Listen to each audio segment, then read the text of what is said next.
Pulso Latino es presentado por Discover it for yourself. Frisian Flag.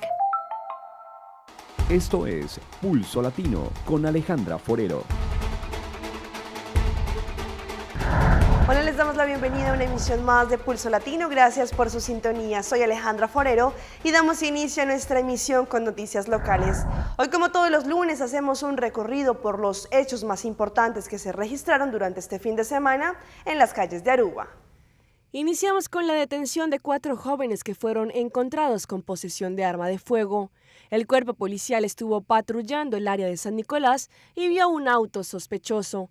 Allí requisaron a los 4 jóvenes, uno de ellos tenía el revólver en su pantalón. Los 4 fueron enviados a 2 estaciones de policía para iniciar con la investigación y con los cargos. Continuamos en San Nicolás, ya que una dama fue agredida, al parecer por su pareja, justo en la celebración del Día Internacional de la Mujer. Ella junto a su familia solicitaron la ayuda policial después de que su pareja la había golpeado. A su turno, la ambulancia la condujo al hospital para una revisión, mientras que la policía seguirá con la investigación. La alta velocidad fue la causa principal de un accidente que se registró en donde se constató bastante daños materiales y peor aún algunas personas heridas. Cerca de Sasaki Weg, un auto se estrelló a causa de la pérdida de control. Allí se chocó contra matas y árboles que estaban sobre la vía. La policía atendió el accidente de inmediato. Y cerramos con un accidente serio que se presentó esta mañana en el área de Dakota. La policía fue solicitada con urgencia en este lugar. A su llegada, encontraron a un joven estudiante con heridas graves en su cabeza que le produjeron un sangrado. Según información, el joven iba en su bicicleta con sus audífonos puestos. El conductor de la van blanca indicó que le pitó en repetidas oportunidades, pero el joven bajó de la acera y se estrelló contra este vehículo. Los paramédicos de la ambulancia llegaron de una vez para brindarle asistencia a este joven. En un comunicado de prensa que se dio a conocer este fin de semana, el ministro de Finanzas, Ángel Bermúdez, indicó que el presupuesto del 2015 no tiene ningún aumento de impuestos. Esto referente a las inquietudes y preguntas que han salido del mismo Parlamento y también de la comunidad. El presupuesto del año 2015 no tiene ningún aumento de impuesto. De esta forma, el ministro de Finanzas, Ángel Bermúdez, declaró en un comunicado emitido ayer domingo. El mandatario informó que recientemente él recibió consejos de Radvan Advis y desde la semana pasada se llevaron a cabo varias reuniones con los demás ministros y los coordinadores de presupuesto para así repasar la parte que le toca a cada ministerio. De esta forma poder contestar todas las preguntas y dar una explicación debida respecto al manejo como fue incluido en el presupuesto. Según el mandatario, la situación actual no cuenta con ningún aumento de belasting en el programa. Esta semana mundialmente se conoce como la Semana del Riñón, órgano que es vital para el funcionamiento del cuerpo humano. Por esta razón estuvimos conversando con el doctor del Bus de la Salud sobre este importante tópico y cuáles son algunos consejos para tener un óptimo sistema renal. Estamos en la semana de la concientización del cuidado del sistema renal. Esto abarca el cuidado que se debe tener con un órgano vital como lo es el riñón. Mundialmente, todos los institutos que tienen que ver con la salud hacen programas para que la sociedad sea más consciente con esta problemática, que es un enemigo silencioso y que puede acabar con la vida del paciente en un 2x3. El problema de riñón es un problema en aumento, en aumento en los últimos años y sin duda nos tiene una triple circunstancia que debe ser mencionada. Uno es que el diagnóstico de la enfermedad renal todavía es un diagnóstico que se hace relativamente tarde, cuando la circunstancia de la función renal se encuentra en una fase de deterioro que necesariamente conduce a un tratamiento paliativo que conocemos como la diálisis. Hay diferentes aspectos que pueden generar un mal funcionamiento del sistema renal y por consiguiente problemas como la hipertensión o la insuficiencia renal. Por esta razón, durante esta semana estarán concientizando a toda nuestra comunidad a que tengan hábitos y cuidados necesarios. Vamos a referirnos a los factores que más directamente afectan al riñón y que pueden llevar o conducir a la enfermedad renal terminal.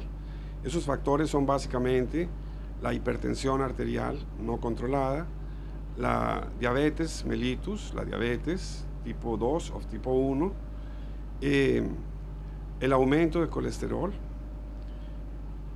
el consumo de cigarrillos, naturalmente, o tabaquismo, es un factor que contribuye a la hipertensión y naturalmente también es un factor directamente relacionado con la insuficiencia renal. Pero aparte de eso, hay un factor atrás que juega un papel determinante, no solamente en la enfermedad renal, sino en todas las otras enfermedades crónicas, que es la obesidad.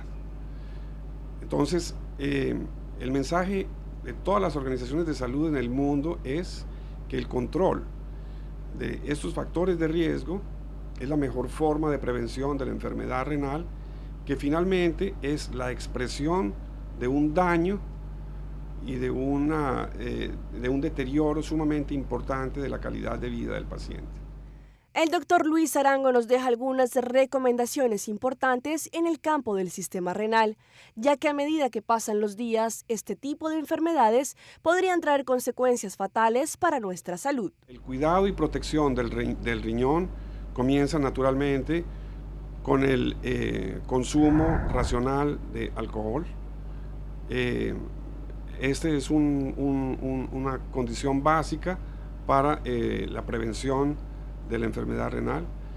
El abandono del hábito de fumar es esencial y sin duda todas las medidas que conduzcan a mejorar las condiciones de alimentación y peso. Existe un factor relacionado con la alimentación, especialmente en la comunidad latina y en países de la región, que es el consumo muy alto de sal. Sabemos que la recomendación internacional son 2 gramos de sal por día, mientras en muchos de los países de la región se consumen entre 10 y 12 gramos de sal diarios. Entonces, una reducción prudente del consumo de sal produce mejoras importantes de los niveles de presión y también produce una disminución de la carga al riñón que sin duda conduce a una condición de prevención importante. Así que un consejo que sin duda es vital es tomar mucha agua para así limpiar cualquier exceso que esté depositado en los riñones. Con esta información damos inicio a nuestro recorrido internacional. Se conocieron nuevos detalles de cómo se ejecutará el proceso para limpiar al país de las minas antipersonas en Colombia. El gobernador de Antioquia, Sergio Fajardo, dijo que el acuerdo es un gran paso hacia la paz y también tendrá que darse un cese bilateral del fuego. En la práctica, en cada región estarán presentes 2 guerrilleros de civil y desarmados. A ellos se les levantarán sus órdenes de captura. También participarán 2 miembros del ejército y 2 integrantes de la comunidad. El gobierno y las FARC trabajaremos conjuntamente para limpiar algunos territorios rurales de minas terrestres y municiones sin explotar.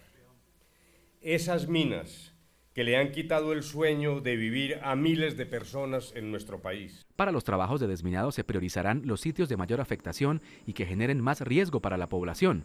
El gobernador de Antioquia se refirió al tema. Naturalmente implica un cese bilateral del fuego en el territorio donde se llegue, porque no, si se va a hacer además de manera conjunta, con cooperación internacional, con organizaciones ONGs que nosotros hemos visto y aquí ya hemos hecho, pues implica un cese bilateral del fuego y está muy bien. Desde Cartagena, el ministro consejero para el posconflicto, Óscar Naranjo, dijo que esta labor podría tardarse hasta 10 años. Esto es una especie de piloto alrededor de una medida de desescalamiento para producir impactos en el menor tiempo posible para la generación de confianza. Según cifras de las autoridades colombianas, se estima que entre 1990 y 2014 han sido afectadas más de 11.000 personas. Las regiones donde se registraron más víctimas son Antioquia, Caquetá y Meta.